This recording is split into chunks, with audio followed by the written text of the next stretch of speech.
Very good morning, dear students. Welcome to e-learning classes of accountancy. Today is your lecture number 31 turn, and in this lecture, I am going to complete chapter number 9, that is books of original entry. Last topics I am covering in this lecture, that is the special transactions related to goods and some numericals of these I am completing, and from the next lecture, I am going to start your next chapter. So let's see, beta. Firstly, see some special transactions related to goods. Number one, drawing of goods. Whenever we are purchasing any good, whenever we are taking any goods for the purpose of personal use, then it is known as drawing of goods. So some proprietor withdraw goods from the business for his personal use. The entry for recording the transactions will be drawing account debit to purchase account. ये purchase में जाएगा बेटा, क्योंकि आपने goods को लिया है personal use के लिए, तो ड्राइंग पर्सनल यूज़ के लिए, that's why it is drawing account debit to purchase account. Then number two, goods given away as charity. Charity is an expense of the business. As a charity account will be debited, goods are going out of the business at cost price as rupees are reduced to that extent, and as such purchase account will be credited. The entry will be charity account debit to purchase account. जब हम goods को किसी charity में देते हैं तो charity क्या होती है? एक तरीके से दान करना. तो चैरिटी एक तरीके का दान है बेटा, तो हम उसमें गुड्स को देते हैं तो परचेज अकाउंट हमारा क्रेडिट हो जाएगा. चैरिटी एक्सपेंस है, इसलिए चैरिटी अकाउंट क्या हो जाएगा? डेबिट हो जाएगा. Now next number 3, goods distributed as free sample. Advertisement के लिए हम बहुत सारे गुड्स को सैम्पल फ्री सैम्पल में देते हैं, और उसके बाद वो गुड्स जो है आपका, जिससे हमारी जो है सेल इंक्रीज हो सके. तो sometimes the goods are distributed as free sample to the potential buyer in order to promote sale. As such free samples can legitimately be treated as expense on advertisement, और इसकी entry होती है advertisement expense account debit to purchase account. ठीक है बेटा, the entry will be advertisement expenses account debit to purchase account. Now see बेटा, loss of goods by theft और loss by fire. ये हमारा लॉस है सबसे बड़ा, लॉस बाय थेफ्ट और लॉस बाय फायर. तो loss by theft account debit, तो लॉस है सिटीजन एक्स तो डेबिट हो जाएगा बेटा. Loss by theft account debit, loss by fire account debit to purchase account. अगर इनमें से कुछ गुड्स को हमने इंश्योर कर रखा है तो entry will be insurance claim account debit to loss by theft और loss by fire account. If full amount of receive from insurance company, अगर क्लेम की हमें पूरी अमाउंट इंश्योरेंस कंपनी से मिल रही है तो bank account debit to insurance company account, full amount recover हो जाएगी. एंड देन सबसे पहले आपकी वाली एंट्री पास होगी बेटा, ये loss by theft account debit to और loss by fire account debit to purchase account. और अगर गुड्स इंश्योर्ड है तो then insurance claim account debit to loss by theft और लॉस बाय फायर अकाउंट. और अगर फुल अमाउंट क्लेम की मिल रही है तो third entry will be bank account debit to insurance company account. और अगर आपकी क्लेम की पूरी अमाउंट नहीं मिल रही है तो उस केस में जो क्लेम की अमाउंट मेरे रिसीव हो रही है that is in bank account debit. जो हमारा लॉस है, जो अमाउंट रिसीव नहीं हो रही है, that is in profit and loss account to insurance company account. Is it clear बेटा? तो ये आपके जो है केसेस हैं, सम स्पेशल केसेस हैं, जो ट्रांजेक्शन्स हैं जिसके थ्रू हम एंट्रीज करते हैं. Now see the numericals based on these cases and above cases also and previous cases also, sorry. Past general entries for the following transactions: purchase machinery for rupees 20,000 and paid 200 for its carriage. Purchase machinery for rupees 220,000 and paid 200 for its carriage. See beta, machinery account debit to cash account 20,200 machinery purchase हुई और carriage को paid कर दिया. Now सी next point बेटा, received a check of 4850 from X in full settlement of his account of 5,000.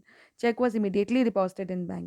हमने check receive करा है 4,850 का, कितने सेटलमेंट के लिए? 5,000 के लिए. इट मीन्स इसमें हमें 150 का डिस्काउंट मिल गया और चेक को इमीडिएटली बैंक में डिपॉजिट कर दिया. तो entry will be from bank account debit, discount allowed debit to X. Bank account debit 4850, discount allowed debit is 150, and 2X means 5,000 की अमाउंट आपकी टोटल होनी थी. Received full settlement check from X.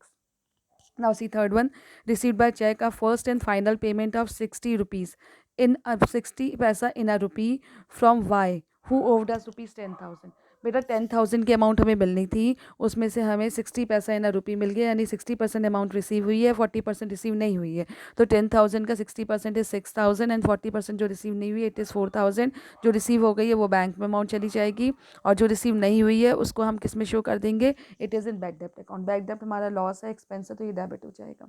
सी बेटा, cash account debit, क्योंकि check अभी मिला है तो इसको हमने कैश में शो करा. कैश अकाउंट डेबिट 6,000 जो रिसीव्ड हो गया payment 60%, and then bad debts account debit 4,000 to Y 10,000.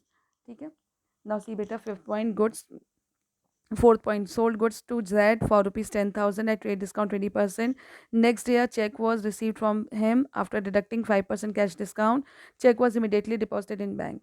आपने पहले गुड्स को सोल्ड करा तो entry will be Z debit to sales account. 8,000। फिर जब आपको चेक मिला, नेक्स्ट डे चेक रिसीव हुआ, उसको बैंक में डिपॉजिट कर दिया, तो उसी की सेकंड एंट्री पास हो जाएगी, बैंक अकाउंट डेबिट।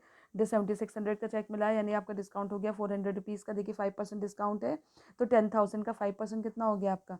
द 10,000 का जो 5% है दैट इज़ 10,000 का पहले आपने 20% रेट डिस्काउंट माइनस कर दिया, 2,000 माइनस होके 8,000 आ गए, 8,000 का 5%, तो आपका डिस्काउंट हो गया 400 का, तो 7600 की अमाउंट आपको रिसीव हो गई, 400 का डिस्काउंट अलाउड हो गया टू जेड, दैट इज़ 8,000। ठीक है बेटा, तो 8,000 की अमाउंट जो है हमारी टोटल रिसीव हो गई। जब हमने सेल करा तो उसी दिन आपका चेक नहीं मिला है, तो सेल किया तो क्रेडिट पर हुआ, तो फर्स्ट एंट्रीज ऑफ सेल, और जब आपको चेक रिसीव हो गया तो second entry with from bank account. Now fifth point, goods costing ₹20,000 sold to Manoj at a profit of 20% on cost less 10% rate discount. See, Manoj debit to sales account 21,600। 21,600 क्यों हुआ बेटा ये आपका? क्योंकि आप देखिए गुड्स 20,000 का गुड्स सोल्ड करा है 20% cost per, 20% on cost and less 10% rate discount, तो 20,000 का 10% रेट डिस्काउंट कितना हो गया आपका? 18,000 हो गया। और इसको सी, सबसे बड़ी बात है ₹20,000, सो ये कॉस्ट प्राइस है, इसका प्रॉफिट हो गया 20%, तो 20,000 का 20% प्रॉफिट कितना हो गया आपका? That is 4,000। 20,000 4,000 प्लस हो गया 24,000, और 24,000 का 10% आपने डिस्काउंट माइनस कर दिया 2,400, तो इट विल बी 21,600। कितनी अमाउंट आ रही है बेटा आपकी? That is 21,600, 21,600। ठीक है। नाउ सी, देखो लिस्ट प्राइस 10,000 थी, ट्रेड डिस्काउंट 20% हो गया 2,000, तो 8,000 की अमाउंट आ गई। जब हम कैश डिस्काउंट देते हैं 5% का, तो डिस्काउंट हो गया 400 का, तो अमाउंट जो हमें रिसीव हो रही है 7,600 की है। ये आपका जो थर्ड फोर्थ वाला पॉइंट था, ये वो मैं एक्सप्लेन करा हुआ है इसमें। Now see, point of knowledge, ये आप लोग को पता होना चाहिए। डिस्काउंट अलाउड और received is related to payment and thus they are recorded in the books of account. Discount allowed या डिस्काउंट रिसीव्ड पेमेंट से रिलेटेड है। जब कैश पेमेंट होता है तब हमें ये डिस्काउंट मिलते हैं या हम देते हैं, एंड रिसिप्ट ऑफ द, चाहे वो कैश में हो या चेक में हो। When cash discount is allowed और रिसीव्ड, जीएसटी और CGST, SGST, IGST is not levied. जब कैश डिस्काउंट मिलता है तो जीएसटी नहीं लेविड होती है, ना जीएसटी, ना सीजीएसटी, ना एसजीएसटी, ना IGST, since it is for early payment and not for on sale. ये क्योंकि अर्ली पेमेंट के लिए हो रहा है, जब आप इकट्ठा पेमेंट कर दे रहे हैं पहले, उस तब आपको डिस्काउंट मिलता है, इसलिए सेल के लिए नहीं है, तो ये अलाउड नहीं होती है। Now see, question number 21, sold goods to Brijesh of list price ₹10,000 at trade discount 5%, received full amount, full payment in cash. देखिए cash account debit to sales account, आपने ब्रिजेश से गुड्स सोल्ड करा 10,000 का, 5% डिस्काउंट माइनस हो गया 500, तो 9,500 का आपका पेमेंट आ गया यहाँ पर, दैट इज़ 9,500, 9,500। सी, सॉरी बेटा, सी बेटा 9,500, 9,500। See the next point, goods given away is charity, and अभी आपको बताया था charity account debit to purchase account 1,000, 1,000। Then see, charge interest on capital of ₹5 lakh at 7%, तो 5 लाख का 7% कितना हो गया? 3,500 का, 35,000 का इंटरेस्ट ऑन कैपिटल चार्ज हो जाएगा। Interest on capital account debit to capital account 35,000, 35,000। Then outstanding wages ₹3,000, out wages account debit to outstanding wages account 3,000, 3,000। Then ₹50,000 due from Sunny are not now bad debts, bad debts हो गई है, तो bad debts account debit to Sunny account, Sunny's account या Sunny 5,000, 5,000। Then आपका 550,000 cash sale of goods costing ₹40,000, 40,000 का goods को 50,000 में cell करा है, 10,000 का प्रॉफिट हो गया, entry will be cash account debit to sales account 50,000, 50,000। ये अब आपके जो क्वेश्चन आ रहे हैं ये कंबाइन एंट्रीज वाले आ रहे हैं बेटा। Now see question number 23. Journalize the following transaction in the journal of Naveen Gupta and Sons.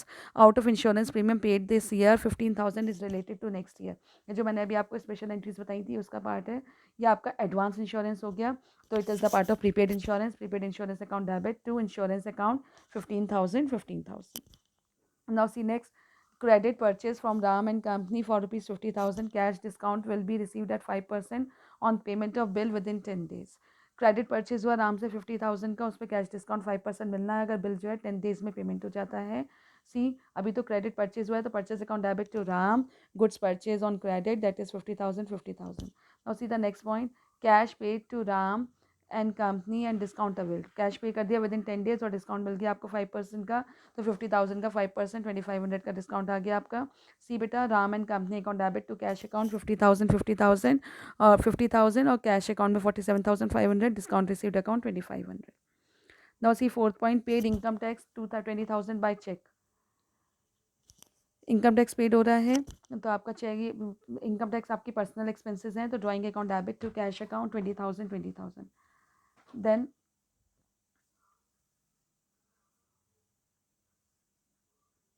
Then see the next point, goods costing rupees 2 lakh sold for cash at a profit of 10%. 2 lakh का good sold करा है cash में, 10% profit है, तो 2 लाख का 10% 20,000 हो गया, 20,000 उसमें ऐड हो जाएगा, तो 2,20,000 का गुड्स आपने सोल्ड करा है.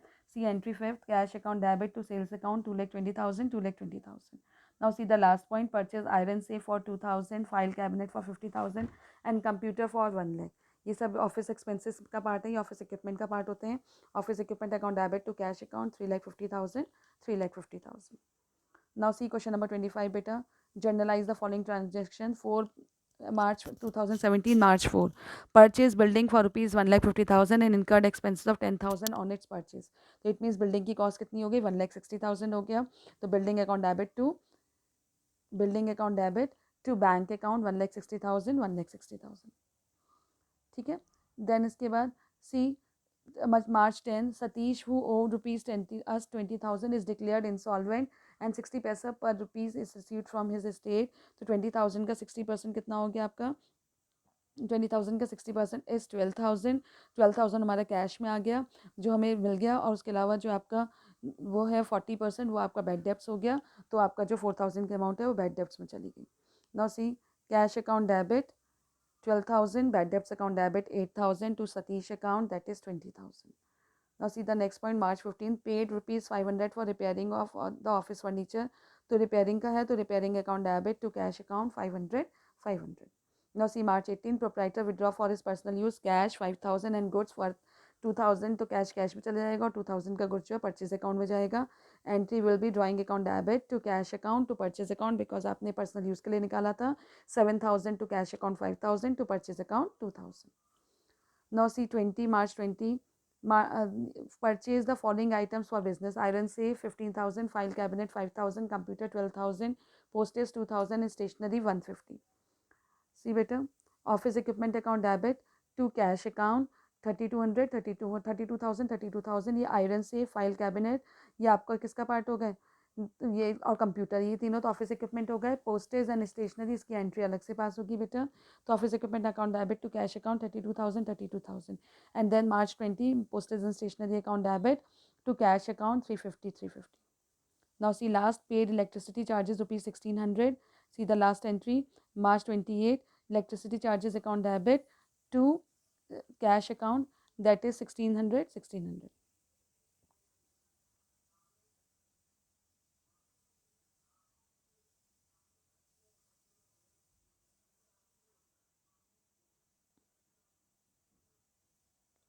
ठीक है. Now see question number 26 बेटा.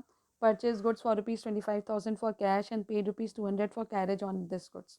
गुड्स परचेज करा 25,000 का कैश पर, 200 उसका कैरेज दे दिया, तो 25,200 की अमाउंट आ जाएगी. Entry will B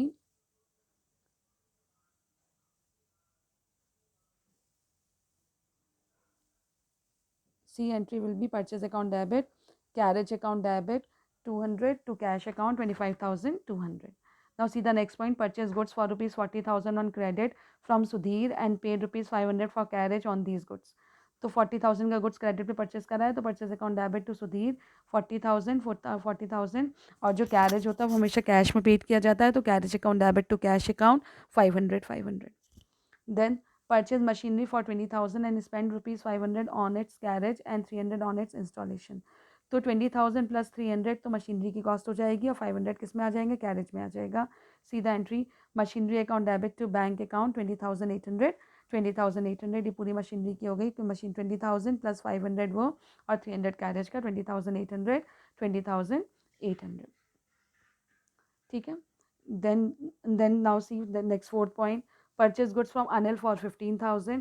Anil debit to purchase account debit to Anil, sorry beta, to 15,000, 15,000. Then see the next point, sold 1/3 of the above goods at a profit of 20% on cost. जो ये 15,000 का goods है, इसका 1/3 sold कर दिया, तो 15,000 का 1/3 will be 5,000. 5,000 का 20% प्रॉफिट 1,000, तो कितने का 5,000 का गुड्स 1,000, यानी 6,000 पे सोल्ड ऑफ करा है. सीधा entry, cash account debit to sales account that is 5 6,000 6,000, 1/3 15,000 का 1/3 हो गया आपका 5,000, उस पर आपका 20% प्रॉफिट हो गया 1,000, 6,000 का आपने उसको सोल्ड कर दिया. Now see the next point. Goods costing rupees 12,000 sold to mister X, issued invoice at 25% above cost, lex 10% 12 trade discount. 12,000 का आप 25% पहले वो निकाल लीजिए, दैट इज़ 3,000. 15,000 का गुड्स आपने सोल्ड करा है, उस पर 10% का डिस्काउंट, 3,000 का डिस्काउंट हो गया, तो 12,000 इसकी अमाउंट आ गई. सी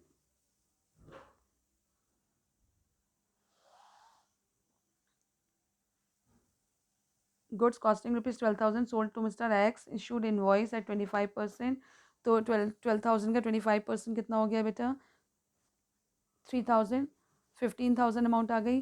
15,000 का आपका 10% रेट डिस्काउंट माइनस करके जो वैल्यू आएगी उसको हम शो कर देंगे.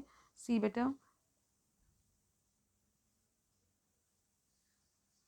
X debit to sales account 13,500, 13,500.